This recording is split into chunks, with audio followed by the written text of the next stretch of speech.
A spark ignites in darkness, a flame that defies the abyss. Robert Downey Jr., the electric prodigy of Chaplin, the ironclad hero of Iron Man, the haunted strategist of Oppenheimer. His wit cuts like a blade. His eyes carry galaxies of pain and promise. A man who fell to ruin and rose as Hollywood's phoenix.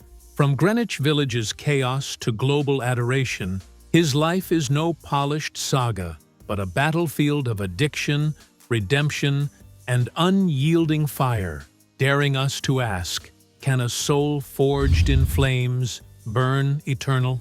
Legends are not born in gentle cradles, but in the jagged crucible where innocence frays, where love and loss clash like thunder. Robert John Downey Jr. arrived on April 4, 1965, in New York City's Greenwich Village, a bohemian enclave pulsing with poets, rebels, and shattered dreams. The youngest of two, with sister Allison, born November 11, 1963, he grew in a home alive with creativity and peril.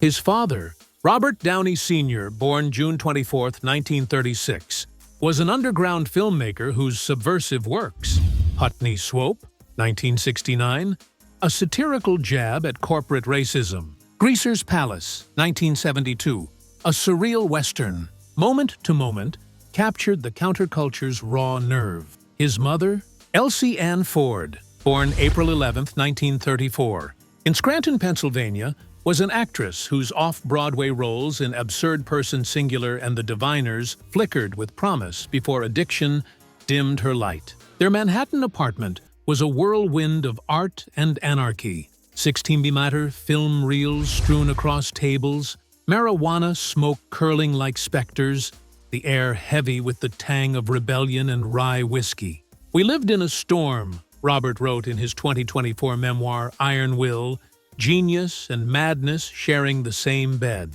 The Downey household was a paradox, middle class by income, bohemian by soul. Robert Sr., a Manhattan native of Irish and Jewish descent, was a visionary whose films played at Cannes, but whose drug use, cocaine, heroin, weed, was a constant muse. Elsie, a preacher's daughter turned Greenwich Village muse, fought to anchor the family, her laughter a fragile shield against chaos. Their marriage was a fault line, trembling under addiction's weight and clashing ambitions. His father's restless art, her mother's fading stage dreams. By Robert's 6th year, cracks became chasms. Fights erupted, shouts, bottles shattering, Elsie's tears staining the linoleum. Love came with a blade, Robert recalled in a 2023 Esquire interview, his voice a gravelly hymn of survival.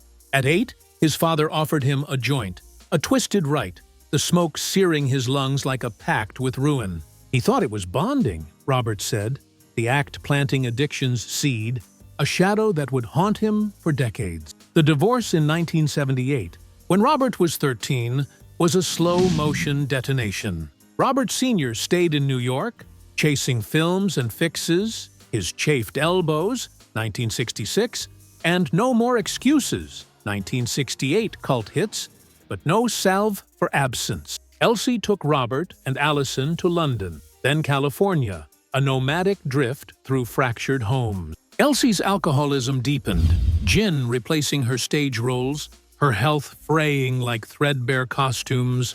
Robert, lanky at 5'8", sharp-eyed, became both son and caretaker, hustling jobs to keep them afloat. Greenwich Village's streets beckoned, CBGB punks, Washington Square pushers, friends vanishing into overdoses or Rikers cells. "I saw brothers swallowed whole," he told the New York Times in 2020. "I was one choice from gone." At 15, he joined his father's sets, Pound, 1970, playing a puppy at 5. 2 tons of turquoise to Taos tonight, 1975, at 10.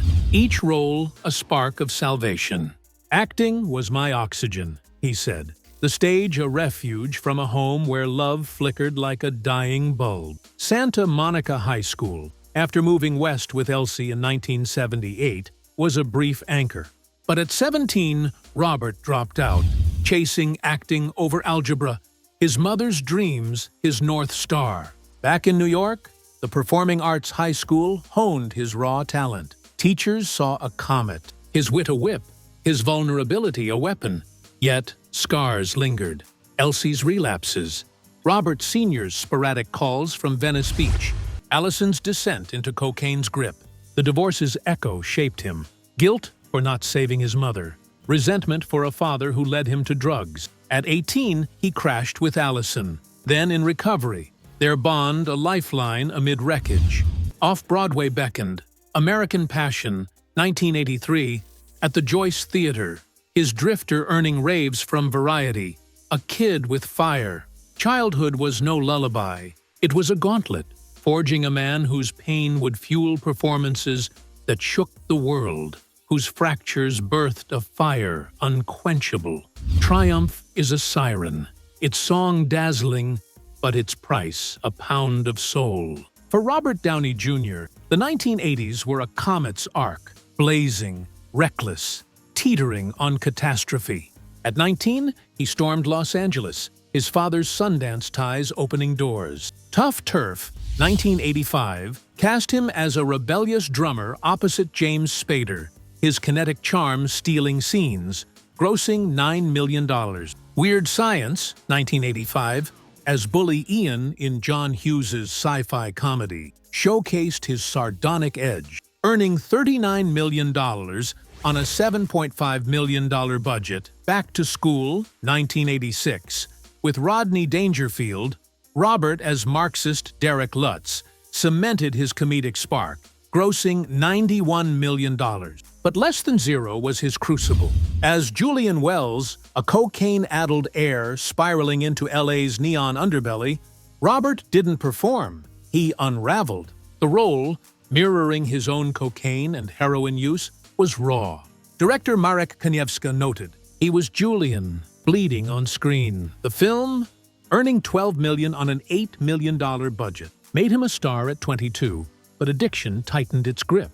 Each line snorted a step toward ruin. Chaplin, 1992, was his Everest and abyss. As Charlie Chaplin, Robert transformed, mastering the Tramp's shuffle, studying 400 hours of archival footage at UCLA, ballet lessons leaving his feet bloody. Director Richard Attenborough demanded immersion. Robert delivered. His Chaplin, a tapestry of genius and grief, reflecting his own fractured family. Elsie's relapses mirroring Chaplin's exile, his father's absence echoing the Tramp's solitude. Filming in London and Switzerland, Robert lost 15 pounds to match Chaplin's gaunt frame, his voice honed to mimic the silent star's cadence. The emotional toll was seismic. Panic attacks, post-scenes, benders in LA's Chateau Marmont. Nominated for Best Actor at 27, it was a triumph that burned. "I broke open," he wrote in Iron Will. By 1993, earning $1 million for Heart and Souls, he was a star, but heroin was his master. Nights lost to Skid Row's shadows. The 1990s were a descent into hell.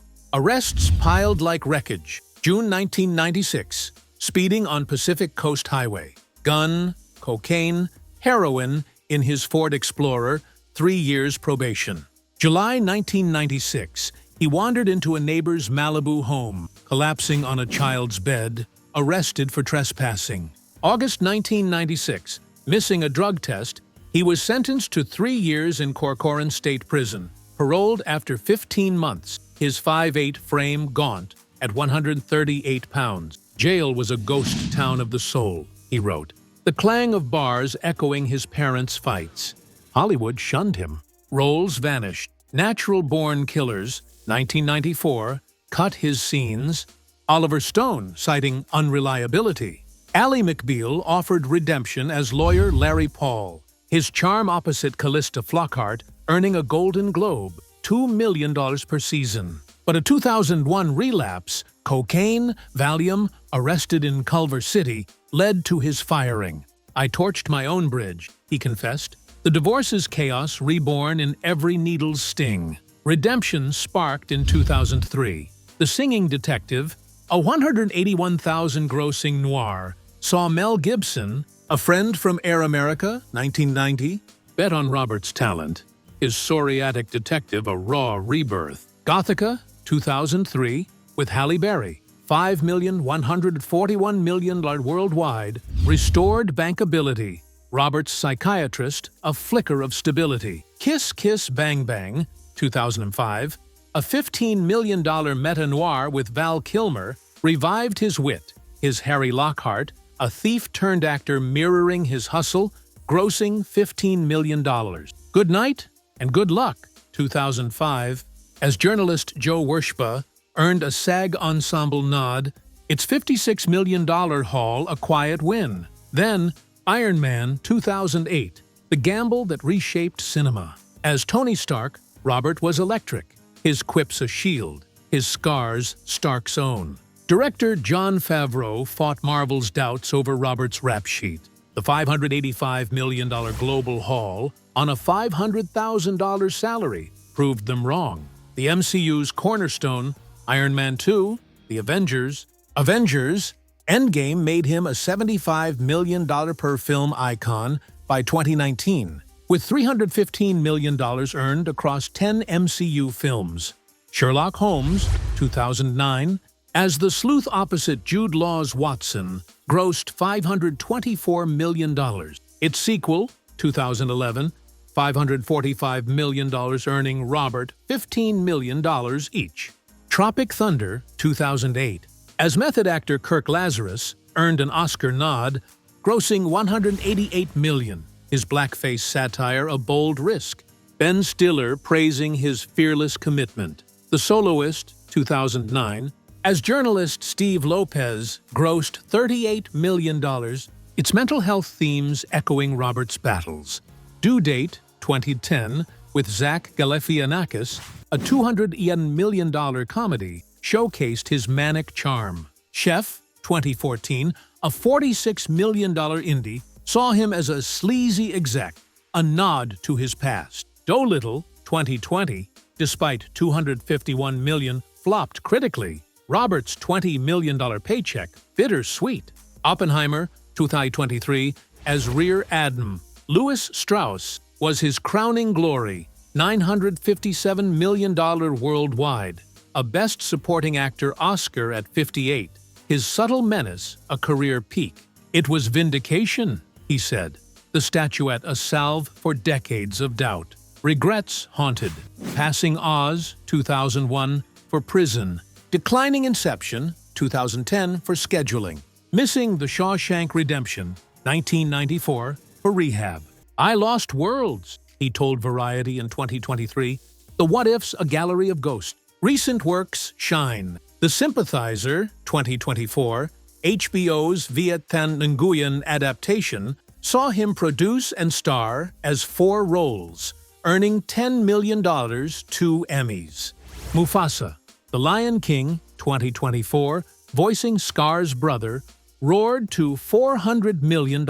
All-Star Weekend, his directorial debut with Jamie Foxx, and Play Dirty, 2026, with Mark Wahlberg loom. Avengers, Secret Wars, 2027. His Doctor Doom at $100 million pivots to villainy. Vertigo remake Whispers, Sherlock Holmes 3, and a Hannibal Lecter project with Anthony Hopkins tease future fires. Each role a resurrection, each scar a stepping stone. Love is no polished script. It's a raw vow forged in fire, tested by absence's blade. Susan Levin, met on Gothica's set in 2003, was Robert's salvation. Born November 6, 1973, in Schaumburg, Illinois, a Northwestern grad turned producer, Susan saw the man beneath the wreckage. He was a storm, but my storm, she told The Hollywood Reporter in 2020. Their courtship was no montage. Robert's relapses tested her resolve, her clarity his anchor. Their 2005 wedding, August 27th, Amagansett, 150 guests, Jewish rites honoring Susan's heritage, was a pact against his past. Officiated by Rabbi David Barron, son Exton Elias, born February 7, 2012, and daughter Avri Roel, born November 4, 2014, were redemption's proof. Exton's cry drowned out every failure. Robert said, vowing presence over his father's absence. His first marriage to Deborah Falconer, born August 13, 1965, a singer-model, crumbled under addiction's heel. Wed May 29, 1992, after meeting at a Tribeca bar, they welcomed son Indio Falconer Downey on September 7, 1993. By 1996, Robert's arrests fractured the bond. Divorce finalized in 2004, custody battles left Indio estranged. "I failed him," Robert confessed in Iron Will, Indio's 2014 drug arrest, a gut punch. Reconciliation came through therapy, weekly sessions in Malibu, shared Coachella nights, Indio's band running a fragile bridge. By 2025, Indio's sobriety and gigs mended wounds. "He's my mirror," Robert said, their bond a testament to forgiveness. Team Downey, founded 2010, wove family into legacy. Doolittle, Senior, The Sympathizer. Susan's producing, Sherlock 3, Sweet Tooth amplified Robert's voice. Her $5 million net worth a footnote to her vision. Their Malibu estate, 13.8 million yards, 3,400 SQFT, oceanfront, hosts Exton's Lego empires, Avery's finger paintings, editing suites humming with play dirty dailies, tabloid whispers, open marriage, ego clashes, faded against their 20-year bond, 2025. "We fight, we heal," Susan said in a 2024 TIFF panel, their Sunday sushi nights and Exton's soccer games a sanctuary. Robert's first family, Allison, sober since 2004, a writer in Santa Fe. Elsie's 2014 death. Robert Sr.'s 2021 passing shaped his resolve. "Family's my redemption," he said, the boy who lost his parents building a home unyielding. Mortality strikes without fanfare, its lessons carved in flesh's fragility. Addiction ravaged Robert. Liver scarring, heart strain, decades of cocaine, heroin, and booze etching ruin. "I burned my body to ash," he wrote in Iron Will. Sobriety since July 2003, 12-step meetings at Pacific Palisades, meditation with Thich Nhat Hanh's teachings. Susan's resolve was grueling, shakes, sweats, nightmares of Corcoran's cells. A 2018 rotator cuff tear from Avengers, Infinity War stunts, flipping a Quinjet prop, required surgery. 6 months rehab at Cedars-Sinai, his arm in a sling at Endgame's premiere. A 2022 colon polyp scare, routine colonoscopy at UCLA Medical, benign but ominous, evoked Elsie's 2014 liver cancer death. "I saw her waste away," he told Vanity Fair, embracing veganism, yoga, dropping to 170 pounds from 195, depression post-Endgame 2019, unmoored him. "Tony's death was mine," he said. The MCU's end, a loss of identity. Therapy with Dr. Gabor Mate, twice weekly Zoom, unpacked addiction's roots. His father's joint at 8, divorces, abandonment. A 2024 knee strain from Play Dirty's chase scenes slowed him. Physical therapy at Curlin Job, a humbling ritual. At 60, Oppenheimer's gray hair, creaking joints signaled time's march. "I'm mortal," he quipped. Health checks, blood panels, EKGs, annual MRIs. Now sacred, Buddhist Christian faith, his anchor. Footprint Coalition's $5 million fights climate change. Addiction grants honor Elsie, $1 million to Phoenix House. Spirit outlasts flesh, he says. Mentoring youth at LA's Midnight Mission. His scars, a sermon. At 60, Robert Downey Jr. dwells in Light's embrace. Malibu's $50 million estate. Pacific Waves, a lullaby. Team Downey's Santa Monica hub crafting Sherlock Holmes 3. Play Dirty. Net worth $300 million. Iron Man's $315 million. Oppenheimer's 957 in Del Dition, Sarantifon. Million endorsements pales beside his ledger. Indio's music. Exton's Robotics Club. Avery's ballet recitals. Susan's vision. The Sympathizer won 2 Emmys. Robert's 4 roles. CIA spook, congressman, Director, Professor, a $10 million chameleon act. Mufasa, The Lion King, 2024, voicing Mufasa's shadow, roared to $400 million. All-Star Weekend, his directorial debut with Jamie Foxx, tackles basketball and identity. Avengers, Secret Wars, 2027. His Doctor Doom at $100 million. Pivots to villainy, Marvel's biggest gamble since Iron Man. Vertigo remake, a Hannibal Lecter project with Hopkins. The Division with Jake Gyllenhaal, Whisper Future Fires. Philanthropy burns bright, $5 million to Footprint Coalition. $2 million to Phoenix House. $1 million to LA's Skid Row Running Club. Awards, Oscar, 2024. 2 Golden Globes. BAFTA Bow to Family. Susan's Sweet Tooth, Indio's Running, Allison's Poetry Chapbooks. Robert Sr.'s Senior was a Sundance love letter, Elsie's memory in every frame. From Greenwich Village's ashes, Robert rose, a phoenix whose scars teach greatness is not perfection, but persistence through pain. His flame, unquenchable, lights a path where ruin births redemption, where a man who fell to the abyss now soars eternal, his legacy a fire that will not fade. Share your thoughts in the comments, and don't forget to like and subscribe for more dives into Hollywood's hidden history.